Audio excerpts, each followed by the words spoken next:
Idioms and their meanings. Blaze a trail, പുതിയൊരു തുടക്കം കുറിക്കുക എന്നുള്ളതാണ് ബ്ലേസ് എ ട്രയലിനർത്ഥം. ബ്ലോ എ ഫ്യൂസ്, വളരെയധികം കോപാകുലനാവുക എന്നതാണ് blow a ഫ്യൂസിനർത്ഥം.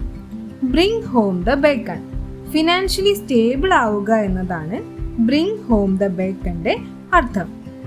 By hook or by crook, ഏത് വിധേനയും കാര്യം നടത്തുക എന്നുള്ളതാണ് ബൈ ഹൂക്ക് ഓർ ബൈ ക്രൂക്കിന്റെ അർത്ഥം. ബ്രിങ് ദ ഹൗസ് ഡൗൺ, കാണികളെ കയ്യിലാക്കുക എന്നതാണ് ബ്രിങ് ദ ഹൗസ് ഡൗണിന്റെ അർത്ഥം.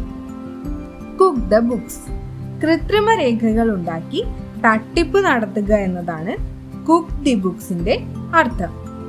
ക്യാച്ച് 22, വെട്ടിലാവുക അല്ലെങ്കിൽ കുഴപ്പത്തിലാവുക എന്നതാണ് ക്യാച്ച് 22ന്റെ അർത്ഥം. കാറ്റ്നാപ്പ്, ചെറിയ ഒരു ഉറക്കം അല്ലെങ്കിൽ വിശ്രമവേള എന്നതാണ് കാറ്റ്നാപ്പിന്റെ അർത്ഥം.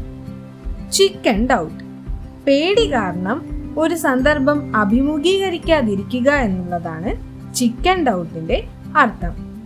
ചിക്കൻ ഹാർട്ടഡിന്റെ അർത്ഥം ഭീരുവായ ഒരാള്, അയാളെയാണ് ചിക്കൻ ഹാർട്ടഡ് എന്ന് പറയുന്നത്.